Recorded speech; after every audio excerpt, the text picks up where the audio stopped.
show. We've reached the halfway mark of the season, so it's time for some NBA market analysis. Which team needs to make a move? Who's become an elite player? Which team is undervalued? That, plus we discuss Harden dropping Jamal Murray and the Spurs All-Star chances. It's Tuesday, January 8th. The starter starts now.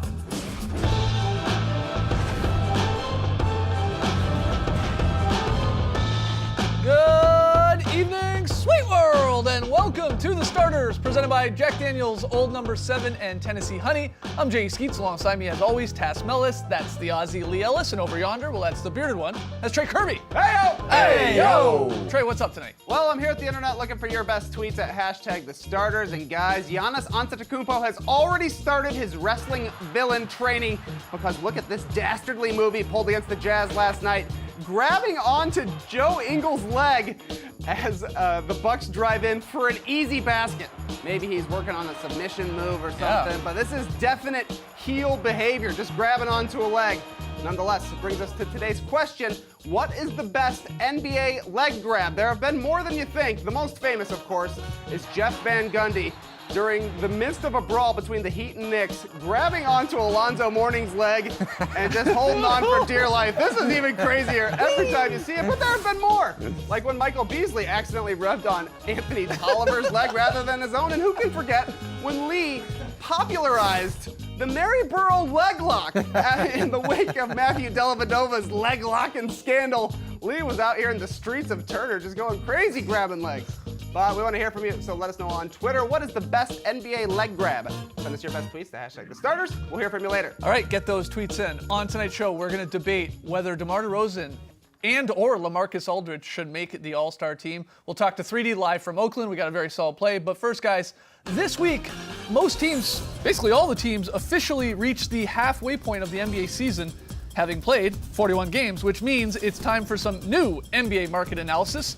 In the Starters Q2 quarterly report, Trey, you got your NBA portfolio ready to go. You need some more advice. We made you a lot of money last time, so what do you got for us here? Yeah, I'm up right now, but my financial advisors over at Wu-Tang Financial are always telling me to diversify my bonds. But guys, which team needs diversification?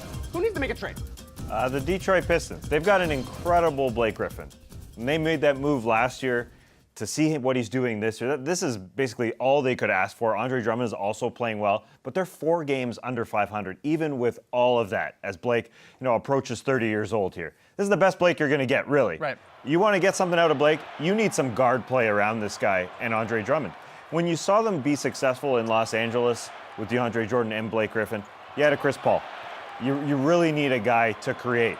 Again, Blake is doing everything he can, but Reggie Jackson just isn't himself. Maybe it's injuries, but he hasn't been what they thought they were getting when they signed him.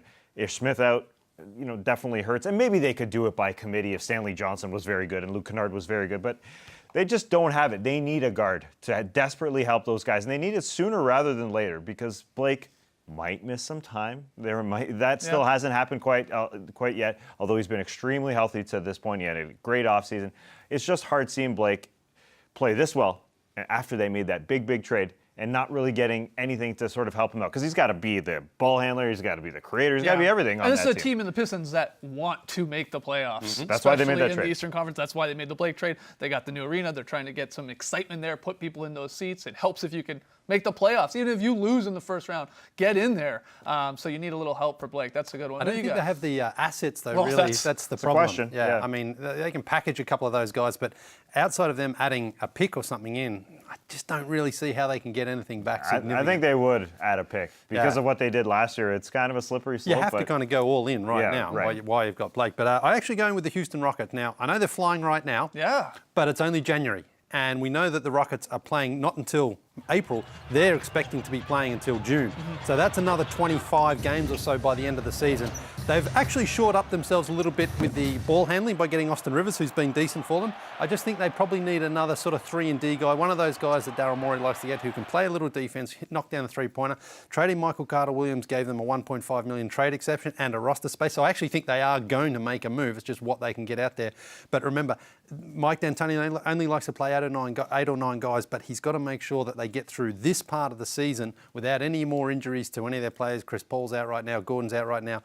James Harden's been fantastic, but this is a heavy, heavy workload he's got right now. They need to manage his minutes a little bit down the stretch, I think, closer towards playoff time, because he does have a history of kind of running out of gas a little bit in the playoffs. So I think the Rockets need to just look at this. What do you have in mind? Is there a name out there? Is it like a Wayne Ellington as a scorer, as a shooter? Maybe not so much defensively? He's the sort of player I think they need. Someone who they don't need necessarily to have the ball in their hand a whole lot, but he can do a lot at both ends for them, because they've got, when Chris Paul comes back and James Harden's there, they've got the guys who are going to keep the ball in their hand. They just need a guy who's going to go out there, work hard, knock down those threes and do what the Rockets do, play their style, but also mop up a few minutes late in game. Can't have James Harden playing heavy, heavy minutes through January, February, March and April and expecting him to still be going strong in May or June. Trevor Ariza might be available. Well, he should be. I mean, he would definitely help.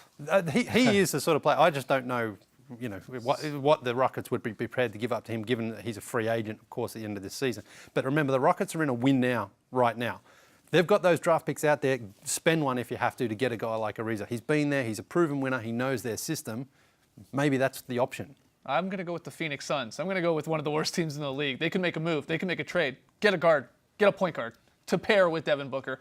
I don't mind the experiment of trying to see if Booker's like a Harden type of guy and having him sort of run the offense, but he really shouldn't be doing that. He's a scorer. That's what he does. He gets buckets. He would be helped. It would help him out, his development, I think, with a good point guard, especially one that can play some great defense beside him. That's where he lacks. Terry Rozier's name was thrown around early in the season. It makes a lot of sense if they could make a move and the Celtics were really to part ways with him, because they got Marcus Smart locked up for 4 years, 52. They got Kyrie Irving as their star point guard. Rozier's been better when he started. I'd love to see him get that opportunity in the NBA. Now, they may just wait and try to sign the guy, and maybe that's in play here, but I hope it just happens at some point that Booker gets a good, solid, young point guard, because he fits their timeline, too. In terms of Ayton and Booker's age, Terry Rozier's not old. So I'd like to see that happen, or at least some sort of guard. But he's that insurance for when Kyrie goes down. He is the insurance, but that's going to be, you've got Smart and Kyrie once you're eventually locked up with him. I mean, that's a lot of money for your backcourt. No, for sure it is. But if Kyrie does get injured and misses time, they know that Rozier is ready to go. Yeah, he was great when he starts, but he's not that great coming off the bench this year. All right, next one, Trey. The league's biggest names are well established at this point, but which player has joined the ranks of the NBA's elite this season, guys? Give me your hottest blue chipper. Yeah, this is tough. I mean, like a guy like Jokic, who's going to make probably his first All-Star game. Okay, we're all agreeing he's already in that elite class. He's been chipping blue. Yeah, let's go a little deeper. I will go with De'Aaron Fox. I think he's right in the mix. I think he's going to be a borderline All-Star this season already in his second year. But he's putting up 18 points per game, 7.5 assists per game, 3.5 boards, nearly 2 steals, shoots well from the floor, 47%, 37 from deep. That's nice. And he's got the Kings. At 500, 40 games in here at 20-20, and he has taken over. If you've watched them, they're very entertaining. He at times just takes over fourth quarters. So he is nudging that way into that blue chipper elite sort of level, and he's very, very exciting. That's why I give that. His ballpark, he's really close. Yeah. The confidence he has in his jumper from year 1 to year 2 has been wild. He hasn't done it all by himself, though. Buddy Hield has been great. Buddy, yeah. He has become an elite three-point shooter. Right now, he is third in makes, 7th in attempts, and 2nd in percentage for those who have made 100 or more. That's great. He is fantastic. He's super hot from the corners as well. That's his sweet spot. He won't play in the All-Star game, but he will be there for the All-Star weekend in the three-point shootout. You're calling it, eh? He will be there for sure. He's a guy shown incremental improvement over his 3 seasons in the NBA. 4-3. Can't remember what he's in now, but because he got traded halfway through. It's not 2 and it's not 5, so 3 and 4 is good. But well, he got 2 years older this year. That's right. He must be getting better. But a guy who really believes in his own shot as well. Now, remember that first season or half season in New Orleans? He could not shoot at all. He's really worked on it and become elite level. Yeah, a couple other blue chippers too, Trey. You got Pascal Siakam. You could throw him in the mix there. D'Angelo Russell, I think, too, gets some love. So what's your next question? Investing is all about buying low and selling high and retiring early. I'm trying to pull a Jimmy Butler and get out of here by the time I'm 35, which is next month. So, guys, tell me which undervalued team stock is going to rise during the second half of the season. The Utah Jazz. I think it's time they turn the corner. They kind of do this annually anyways. Second half is when they start going. And I just believe in Donovan Mitchell, believing in his shot a little bit more, his mid-ranger.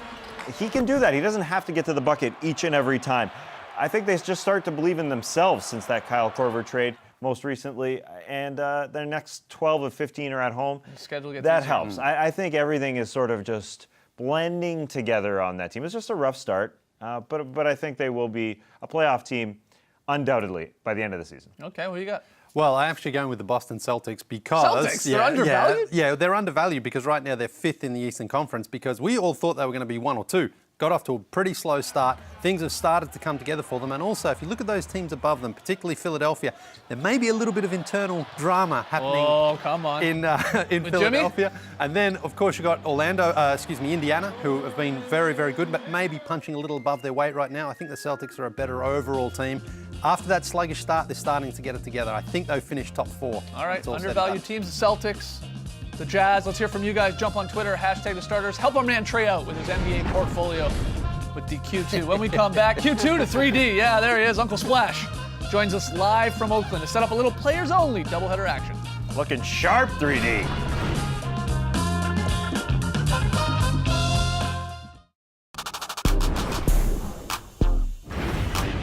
The Starters is presented by Jack Daniel's Old No. 7 and Tennessee Honey. Welcome back to the show. NBA TV Players Only has moved to Tuesday. We got a doubleheader. Wolves, Thunder, Knicks, Warriors. And to let us know what's going on with Knicks Warriors, it's the man who grills even in January. It's 3D, Dennis Scott, the Grill Daddy. See those grill marks? See those grill marks? See those grill marks? See those grill marks? See those grill marks? See those grill marks? See those what's grill going marks? on, 3D? Hey, what's up, guys? First time seeing you in the new year. Happy New Year, and question for you, any good Christmas gifts? Yes, guys, you know I'm a gadget guy. I'm all with the iPhones and all that kind of stuff, iPads. So now I have a new security system at home where I can kind of spy on the family. But one thing I didn't know, I'm obviously spying on myself. So coming home from work the other night on game time, I tripped over the step and almost fell down. It records everything. So the family got a chance to laugh at me being clumsy coming home. So great gadget gift. Oh, that's great stuff. All right, since your Uncle Splash, at Warriors Shoot Around, you got some one-on-one time with Steph. What'd you guys talk about? Well, we talked about shooting and him having the freedom to run freely, be with Iguodala, be with Draymond, or if it's KD, he doesn't have to be a traditional point guard. He can go out there and run freely.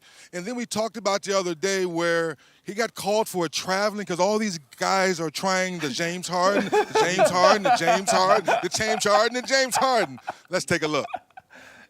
So much is made about the new move is the step back, step to the side. Are we dancing? I mean, you got called for the walk the other night. We know James Harden has taken it to another level. Real quick, what's your take on this new move that everybody's doing now?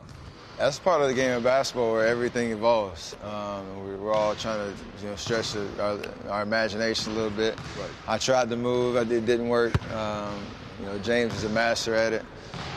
So in terms of just trying to evolve our skill set and push the limits a little bit, that's what we're doing. I'm going to have to work on it, though, I guess. Maybe he's just got to watch tape of you doing it. Hey, I didn't travel. I didn't hear the referee. No whistle whatsoever. Look at, we're watching you do it again here. Oh, he's got the moves, 3D. It's like you're playing that dancing game, that Dance Dance Revolution. Dance Dance Revolution, yeah. Yeah, stepping on those squares. Question about KD facing off against the Knicks. A lot of rumors about him going to New York this offseason. What's your prognosis? Do you think he's leaving this offseason?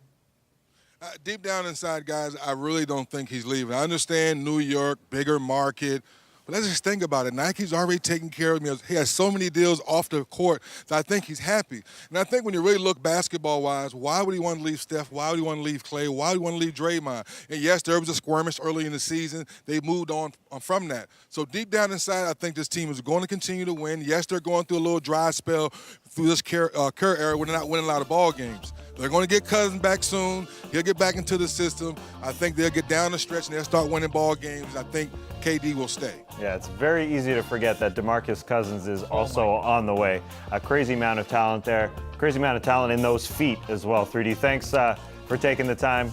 See you tonight. Thanks, guys. It's not walking. It's not traveling. Step back on out. Step off, going out. All right, going to take a quick break. When we come back, we'll talk hard. He dropped Jamal Murray last night, but was it worse than the time he took down Wesley Johnson? We'll debate that next.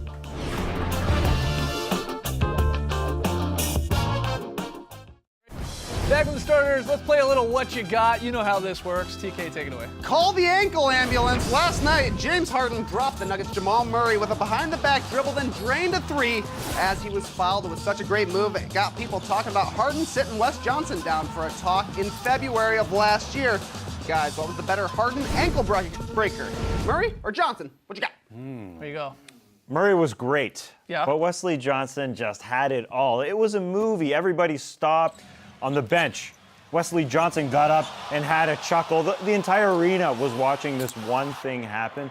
This is the moment that we'll remember from James Harden's step-back history, I think. Yeah. Jamal Murray's not so much. Why? Because Jamal slipped? Because he came up and played defense, I think. Yeah. This is just art. And that's a painting. Haven't we seen it in a painting before? Yeah. Wesley Johnson on the floor. Look, these are very close. And yeah, Jamal does definitely slip. His back left foot there goes down, maybe on a little wet patch. But a nice move from Harden. We had the double doink on Sunday in the football game. This is double disrespect though, because this is how it's different than Wesley Johnson. He got dropped, Jamal Murray, but he scrambled to get up. And then he also fouled James Harden. It was a 4-point play. So the double disrespect there where he falls, gets up, and still gets called for the foul, and then he goes and hits the free throw. Wow. Yeah, and that's quadruple disrespect last year to just stand there and wait for the guy to hang up. Wesley Johnson sort of pulled out and he said, I'm not even going to get up and defend. At least Jamal got up and got back into the play, even though he made it worse. I actually think, though, the move that dropped both guys, in this case, the Jamal Murray one was actually a sicker. It was a slicker move. It was. Than the one that dropped Wesley Johnson, I guess is what I'm getting at. And it helped Jamal was playing a little more aggressive defense and all that. It's tough. It's very tight. Trey, where do you go with this? Yes, very tight, but I think it's got to be the crossover on Wesley Johnson. Like Taz said, that was quintuple disrespectful by the time the 5 seconds had passed. But moving on, just like clockwork, the San Antonio Spurs are deep in the playoff mix at the halfway mark of the season. And they've also been the best offense in the league since the beginning of December. So, how will they be rewarded in February? Who's getting an invite to Charlotte and making the All-Star team? DeRozan, Aldridge, or neither? What you got? DeRozan.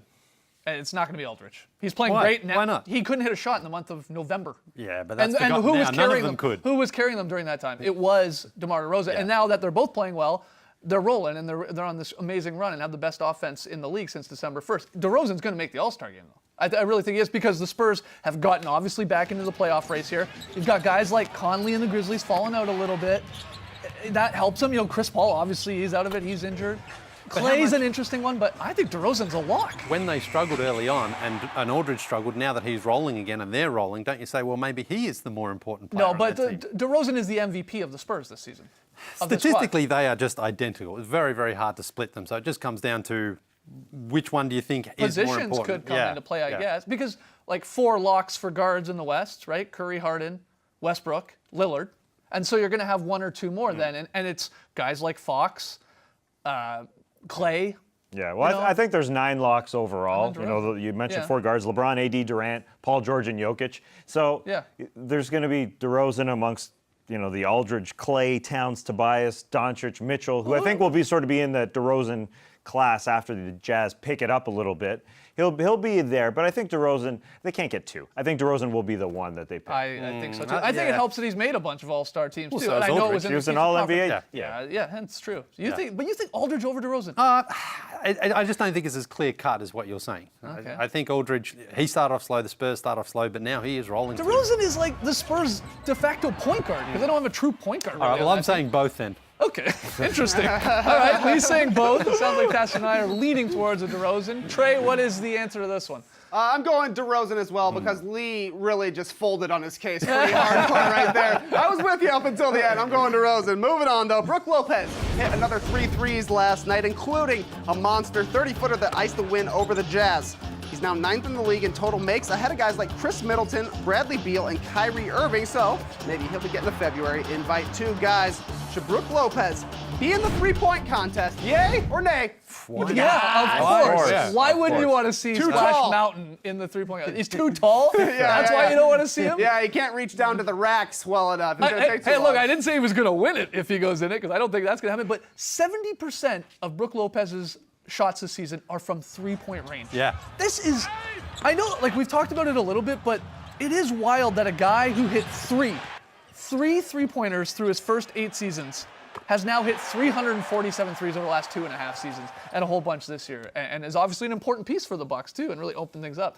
Of course we want him in it. He's acting like a three-point shooter as well. Yeah, and he's doing step backs, he's getting to the corner, he's running down. He is perfect for the three-point shootout because he might add a little bit of spice to it as well. Right, So get him in there. Flair. Okay, we're all up on this one. Trey, you're the tallest guy here. You should want the tall guy in. Yeah, you guys never let me go in the three-point contest. The All-Star Weekend. Lee does 20 takes, but yeah, let's put him in there. Let those tall guys shoot. Maybe me too. Come on in, bro. No, you remember the time I did it off camera? I made like 3.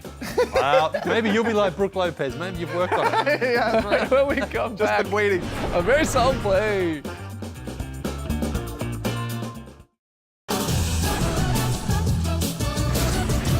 Welcome back to the starters. We asked you what's the best NBA leg grab. You hit us up on Twitter, #starters. Trey, you got a few of the best answers. Yeah, some very good answers. This one from Jobber, who says, had to be when Karl Malone and Dennis Rodman decided to use the NBA Finals to promote their WCW match. That was a wild tangle up. Mackie says, does Steven Adams grabbing Draymond Green count? If so, then that maybe a little bit different. And Sam says, Shaq versus the Monitor. Monitor 1, Shaq 0. Good tweets. Good answers. Tomorrow, it's Wednesday. We've got your Pick'em payoff. Trey lost the month of December. He was last place in our Pick'em battle, so he will be paying it off. Got something fun in store. So tune in tomorrow, 6 p.m. Eastern, for that. Tonight's pick, though, as we see Lee nearly fall over on his roller skates, it's the Nuggets Heat. Whoa! And Tess is the only one taking Denver. I'm scared. On the road, everybody else has the Heat. Scared. Oh, you and I are not doing great in this, but off to a rough start. All right, Lee, very solid play. Yeah, going to Sacramento here for a beautiful boomerang from Bielitsa. This one it takes a little time to get going, but once it does, the ball starts fizzing around. There's a bounce pass there. We've already had a little pump fake party, and then it ends back where it started. Beautiful finish. That's what I call a very solid play. Nice. You know what's beautiful? 2 wedgies in one night of basketball. Woo! It's a flurry. Wild. Number 18 was Gerald Green. He was feeling it. An off-balance 3 there. Sticks it. Number 19 on the season, the old rebound putback wedgie. Costa Kufos and Mo Bamba having some fun underneath there. We're on pace for about 42 wedgies. Okay. Yeah. That's fine. Drop podcasts. We recorded one earlier today. It's up. You can download, listen to it. We talked about a whole bunch of stuff. Stepped on the beach, top 5. Had a blast. Before we go, Trey, Brooke Lopez, we want him in the three-point contest. You're our big guy. Why don't you see if you can splash a 3 on our little mini net here? This is the most pressure of my life. Come on. Oh, that's a tough shot. Not bad. Brace the knife. That's like a 4-point line. That was deep.